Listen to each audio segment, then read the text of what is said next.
Hello दोस्तों, हमारे YouTube channel emotional story बयान आविया में स्वागत है।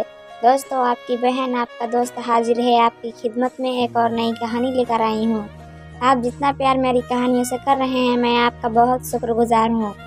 दोस्तों, आइए चलते हैं आज की कहानी पर। दोस्तों, अगर आपने अभी तक चैनल को सब्सक्राइब नहीं किया है तो प्लीज़ अभी सब्सक्राइब कर लीजिए ताकि हमारी हर वीडियो आप तक सबसे पहले पहुँचे। फ्रेंड्स, इस पोस्ट में हम रपेंजल की कहानी शेयर करने जा रहे हैं। रपेंजल एक जर्मन परिकथा है। सुनहरे लंबे बालों वाली खूबसूरत लड़की रपेंजल की यह कहानी बच्चों के बीच हमेशा से लोकप्रिय रही है। पढ़िए, बहुत समय पहले की बात है। एक गांव में जॉन नामक व्यक्ति अपनी पत्नी नेल के साथ रहता था। उनके घर के पास एक बहुत सुंदर बगीचा था जिसकी मालकिन हेल्गा नामक जादूगरनी थी। नेल अक्सर अपने घर की खिड़की से उस सुंदर बगीचे को निहारा करती थी। जॉन और नेल की कोई संतान नहीं थी, इस कारण दोनों दुखी थे और अपने इस दुख को दूर करने के लिए रोज भगवान से प्रार्थना किया करते थे। आखिरकार भगवान ने उसकी सुन ली। नेल गर्भवती हो गई। खुशी से झूमते हुए जब उसने एक बात जॉन को बताई तो वह भी खुशी से झूम उठा। दोनों ने भगवान को बहुत धन्यवाद दिया। नेल के गर्भवती होने के बाद जॉन उसका बहुत ख्याल रखने लगा।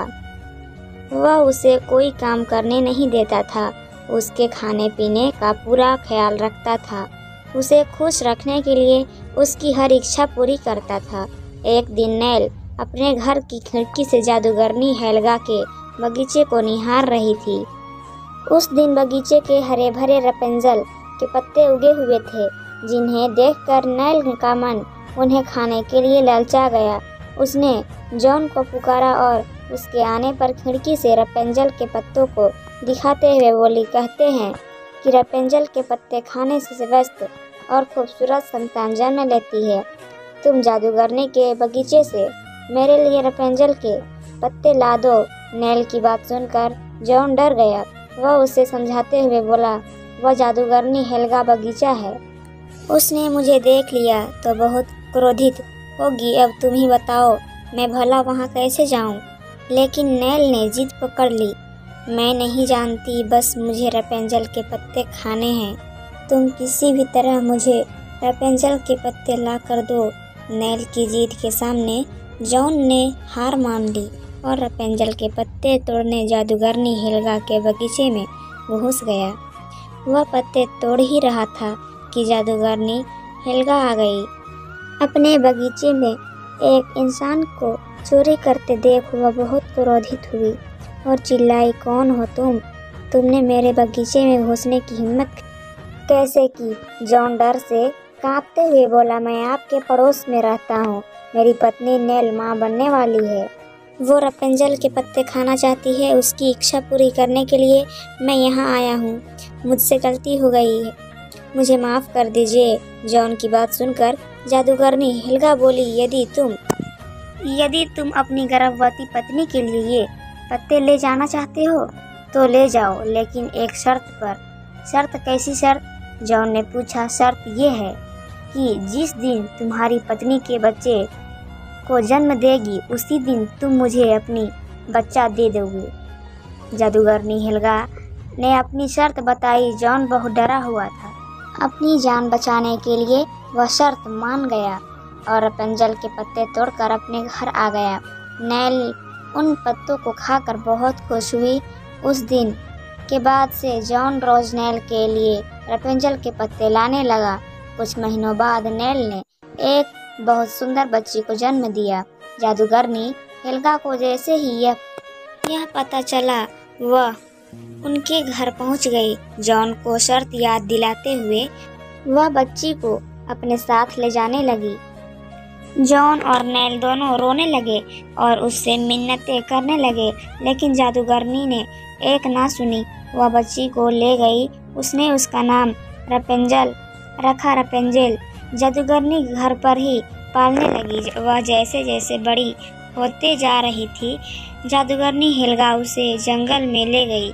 वहाँ एक ऊंची मीनार में उसने उसे कैद कर दिया। उस मीनार में ना दरवाजे थे, न ही सीढ़ी। बस एक खिड़की थी। रपेंजल के बाल बहुत लंबे थे। जब भी जादूगरनी का रपेंजल के पास जाना होता, वह मीनार के नीचे से चिल्लाती, रपेंजल रपेंजल अपने बाल छोड़ो। रपेंजल खिड़की से अपने बाल नीचे लटका देती और जादूगरनी उन बालों के सहारे ऊपर चढ़ती और खिड़की के रास्ते मीनार के अंदर चली जाती। जादूगरनी का रपेंजल के पास आने का समय निश्चित था। यह रोज दोपहर रपेंजल के पास आती और उसे खाना देकर चली जाती। बाकी पूरे समय रपेंजल मीनार में अकेले रहती। धीरे धीरे समय बीतने लगा। कई वर्ष बीत गए। रपेंजल 10 वर्ष की हो गई थी। इतने वर्षों में वह एक बार भी मीनार से बाहर नहीं निकली। उसकी जिंदगी कैदी के समान थी। रपेंजल बाहर जाना चाहती थी, दुनिया देखना चाहती थी, लोगों से मिलना चाहती थी, दोस्त बनना चाहती थी, लेकिन जादूगरनी के डर से वह घुट घुट कर जी रही थी। जब वह बहुत दुखी होती तो मीनार की खिड़की पर बैठकर गाना गाने लगती। उसकी आवाज़ बहुत सुरीली थी। उसकी आवाज़ सुनकर पेड़ पौधे झूमने लगते, चिड़ियाँ चहचहाने लगती। एक दिन एक राजकुमार जंगल में शिकार करने आया। मीनार के पास से गुजरते समय उसे किसी के गाने की आवाज़ सुनाई पड़ी। वह रपेंजल थी जो मीनार खिड़की पर बैठकर अपनी मधुर आवाज़ में गा रही थी। रपेंजल का गाना सुनकर राजकुमार मंत्रमुग्ध हो गया। वह एक पेड़ के पीछे खड़ा होकर गाना सुनने लगा, लेकिन कुछ ही देर में गाने की आवाज़ बंद हो गई और एक कर्कश आवाज़ उसे सुनाई दी, रपेंजल रपेंजल अपने बालों को छोड़ो। राजकुमार ने देखा कि एक बूढ़ी बदसूरत औरत मीनार के नीचे से चिल्ला रही है। उसके चिल्लाते ही सुनहरे बाल नीचे आए और वह उसे पकड़कर ऊपर चढ़ने लगी। थोड़ी देर बाद वह बूढ़ी बालों के सहारे ही नीचे उतर आई और चली गई। वह बूढ़ी औरत जादूगरनी हिलगा थी जो रपेंजल को खाना देने आई थी। राजकुमार सुरीली आवाज़ वाली लड़की से मिलना चाहता था, इसलिए वह भी मीनार के नीचे जाकर चिल्लाने लगा, रपेंजल रपेंजल अपने बाल छोड़ो। और देखते ही देखते सुनहरे बाल नीचे गिरे और राजकुमार उन्हें पकड़कर मीनार के ऊपर पहुंच गया। खिड़की से अंदर जाकर जब उसने सुनहरे बालों वाली लड़की रपेंजल को देखा तो देखता ही रह गया। पहली नज़र में ही उसे रपेंजल से प्यार हो गया। उसने रपेंजल को अपना परिचय दिया और उससे ढेर सारी बातें की। उसने रपेंजल का गाना भी सुना। इतने सालों से मीनार में अकेली रही रपेंजल को राजकुमार से मिलकर और बातें कर बहुत अच्छा लगा। राजकुमार ने कहा कि वह उससे रोज मिलने आया करेगा।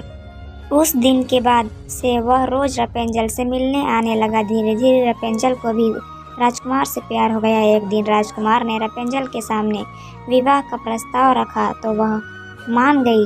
राजकुमार रपेंजल को मीनार की कैद से बाहर निकालना चाहता था। उसने उससे पूछा, क्या तुम्हें यहाँ से बाहर निकलने का रास्ता मालूम है? मुझे इस बारे में कुछ भी नहीं पता। जादूगरनी हिलगा मेरे बालों के सहारे ही ऊपर आती है, रपेंजल बोली। ऐसे में मैं तुम्हें यहाँ से कैसे बाहर निकालूंगा? राजकुमार सोचने लगा। तब रपेंजल बोली, तुम अब से रोज थोड़ा थोड़ा रेशम का धागा लेकर आना, उससे मैं यहाँ से नीचे उतरने के लिए सीढ़ी बुन लूँगी। उस दिन के बाद से राजकुमार जब भी रपेंजल से मिलने आता साथ में रेशम का धागा भी लाता। राजकुमार के जाने के बाद रपेंजल रेशम के धागों से सीढ़ियाँ बुनने में जुट जाते। जिस दिन सीढ़ियाँ बनकर तैयार हुई रपेंजल बहुत खुश हुई। वह उसकी आज़ादी का दिन था। वह बेसब्री से राजकुमार के आने का इंतज़ार कर रही थी। इस बीच जादूगरनी हिलगा उसे खाना देने आई। वापस जाते समय उस रेशम की सीढ़ियाँ दिख गई और उसे शक हो गया। मीनार से उतरकर वह अपने घर नहीं गई बल्कि छुपकर मीनार पर नज़र रखने लगी। कुछ ही देर में उसने देखा कि एक राजकुमार रपेंजल के बालों के सहारे मीनार पर चढ़ रहा है। वह सारा माजरा समझ गई। राजकुमार के वापस जाने के बाद वह फिर से मीनार में गई और रपेंजल के बाल कट दिए, फिर उसे रेगिस्तान में जाकर छोड़ दिया। राजकुमार इस सब से अनजान था। अगले दिन वह फिर रपेंजल से मिलने आया और मीनार के नीचे से चिल्लाया, रपेंजल रपेंजल बाल छोड़ो। जादूगरनी ने रपेंजल के बाल नीचे लटका दिया। राजकुमार उन बालों को पकड़कर मीनार पर पहुंचा तो रपेंजल की जगह जादूगरनी को देखकर डर गया। इससे पहले कि वह कुछ कर पाता, जादूगरनी ने उसे मीनार से धक्का दे दिया। राजकुमार कांटों की झाड़ियां पर गिरा जो उसकी आंखों में चुभ गए और उसे दिखाई देना बंद हो गया। वह दर दर भटकने लगा। ऐसे ही कई वर्ष बीत गए। वर्षों तक भटकने के बाद एक दिन वह उसी रेगिस्तान में पहुंच गया जहां जादूगरनी ने रपेंजल को छोड़ा था। वहां उसे किसी के गाने की आवाज़ सुनाई दी। वह फौरन पहचान गया कि वह रपेंजल की आवाज़ है। रपेंजल को पुकारता हुआ वह आवाज़ की दिशा में दौड़ने लगा। रपेंजल ने जब उसकी आवाज़ सुनी तो वह भी उसकी ओर भागने लगी। वर्षों के बाद दोनों की मुलाकात हुई। राजकुमार की जो दशा था उसे देख रपेंजल की आंसू बह आए। वे आंसू राजकुमार की आंखों में गिरे और उसकी आंखें ठीक हो गई। दोनों ने एक दूसरे को अपनी अपनी आप बीती बताई। रपेंजल ने जब राजकुमार को बताया कि वह जुड़वा लड़के और लड़की का पिता बन गया है तो वह बहुत खुश हुए। रपेंजल और बच्चों सहित राजकुमार अपने महल आ गया। वहाँ सब खुशी खुशी रहने लगे। फ्रेंड्स, आपको ये स्टोरी कैसी लगी? आप अपने कमेंट्स के द्वारा हमें अवश्य बताएं। पसंद आने पर लाइक और शेयर करें। जैसी पढ़ने के लिए हमें सब्सक्राइब कर ले। थैंक्स।